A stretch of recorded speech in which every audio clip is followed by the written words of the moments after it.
Mais je voulais vous montrer cette image en direct qui est tournée grâce à nos envoyés spéciaux Solène Rioux et Morgan Pope devant le siège de l'état-major de Tsahal, l'armée israélienne. Bring us back, ramenez-nous. Ils parlent des otages, ces manifestants israéliens. C'est écrit en anglais, c'est écrit en Europe, en hébreu. Vous avez notre soutien.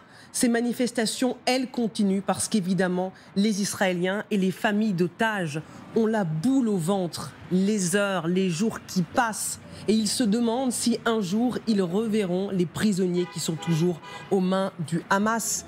Évidemment, la libération de ces deux Américaines ont à la fois permis une petite lueur d'espoir et également une inquiétude. Est-ce que les Israéliens, est-ce que les binationaux seront traités comme ces Américaines qui ont été libérées hier soir? Emmanuel Macron, on le verra, a publié lui aussi un message pour remercier le Qatar. Alors pourquoi les Qataris jouent les médiateurs dans ce conflit? Pourquoi ont-ils permis la libération de ces deux Américaines? Lydie Harouche, bonsoir, vous nous avez rejoint.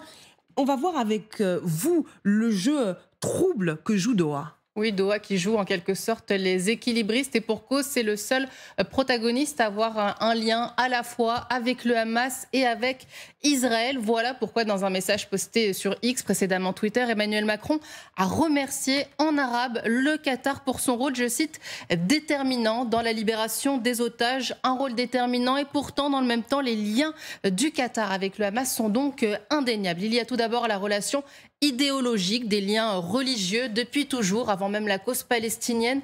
Le Qatar défend un ADN islamo-frériste, mais loin de s'arrêter à l'idéologie, bien Doha finance le Hamas et depuis des années, c'est même le principal financier des subventions mensuelles. Vous le voyez à hauteur de 30 millions de dollars par mois, donc si bien qu'on peut le dire, le Hamas vit grâce à l'argent de Doha, des financements que connaît en plus Israël puisqu'il transite par l'aéroport de Ben Gourion à Tel Aviv. Ces financements, c'est donc le prix à payer en quelque sorte pour Israël pour éviter l'implosion dans la bande de Gaza. En tout cas, c'était.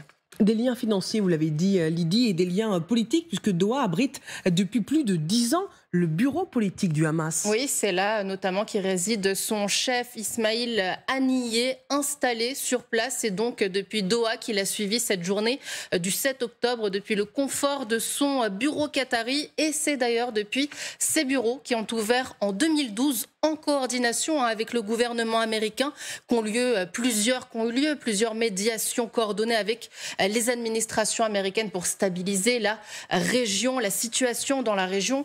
C'est donc cet homme que vous voyez, autre membre éminent du groupe terroriste à Doha, cet autre homme à gauche de l'image, à droite de l'image. Ici, Khaled Meshal, c'est l'une des personnes qui a participé à la fondation du Hamas. Aujourd'hui, il reste un membre incontournable du groupe, même si, comme tous les dirigeants qui sont installés au Qatar à la demande des États-Unis, il n'a plus les mains aussi libres qu'avant.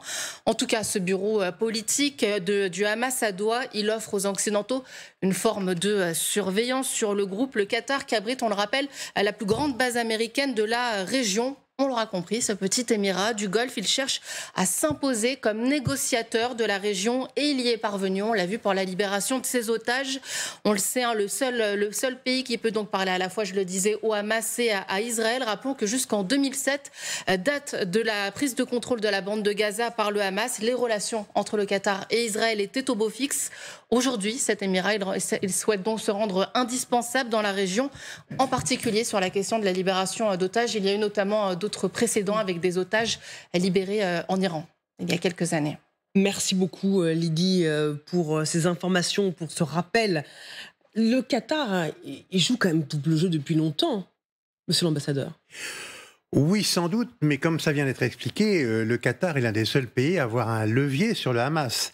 Il a un double levier, d'une part parce qu'il abrite le comité politique du parti, donc la branche politique, et d'autre part parce que chaque mois, avec l'accord d'Israël, il y a un diplomate de haut rang qatari qui vient en avion avec une valise de billets qui comporte 30 millions de dollars pour payer les gens du Hamas qui administrent la bande de Gaza.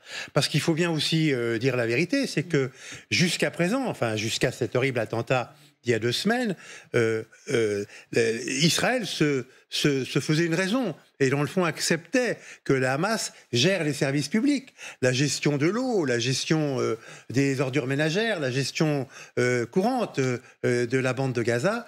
Eh bien, c'était le Hamas qui le faisait. Par conséquent, il y avait des agents publics qu'il fallait rémunérer, et c'est le Qatar qui les rémunère chaque mois avec ses 30 millions, avec l'accord jusqu'à présent d'Israël. Donc, le Qatar a un levier. Il peut donc obtenir des choses en échange du Hamas. Et là, il a sans doute obtenu, en effet, la libération de ces 2 otages. Il faut exiger, en effet, du Qatar qu'il lui-même fasse en sorte que les autres otages soient libérés. Et pas au compte-gouttes à dose homéopathique, sous prétexte de retarder l'intervention israélienne. Ça n'a pas de rapport avec l'intervention israélienne. Il faut qu'il soit libéré dans les meilleurs délais, et c'est la responsabilité du Qatar. J'ajoute que le Qatar évidemment est un pays très riche, puisque c'est un pays pétrolier extrêmement riche, qu'il a investi dans pas mal de pays, dont la France, que d'ailleurs il a attiré les investissements étrangers, et que beaucoup d'investissements étrangers occidentaux se sont localisés au Qatar, parce que c'était un des pays du Golfe où il fallait être sur le plan du business, sur le plan des affaires. Donc il est au centre d'un certain nombre de réseaux, et avec Israël, il a des liens, notamment à travers les services spéciaux, qui jusqu'à présent ont bien fonctionné. Par conséquent, il faut jouer de cette corde comme des autres cordes. L'Égypte veut aussi être naturellement un acteur important, et considère que le président Sisi considère qu'il est en mesure de jouer un rôle important, et pour la libération des otages, et pour l'acheminement de l'aide humanitaire. D'ailleurs, il en joue fatalement, puisqu'il y a une frontière par laquelle l'aide humanitaire doit passer, et c'est la frontière égyptienne.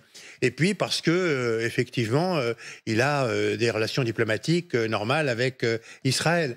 Donc, le Qatar, comme l'Égypte, considèrent qu'elles peuvent jouer un rôle important, et je crois que c'est le cas. Arlette. Oui, on parlait tout à l'heure de la France, effectivement, d'Emmanuel Macron, qui a déjà rendu hommage au Qatar. On a signalé, effectivement, ce n'était pas confirmé, mais comme on dit, de sources diplomatiques, Jean-Yves Le Drian, l'ancien ministre des Affaires étrangères, aurait été à Doha ces derniers jours, donc sans doute pour évoquer, évidemment, avec les autorités du Qatar, le sort des otages français. C'est vrai que le Qatar est l'ami de tout le monde.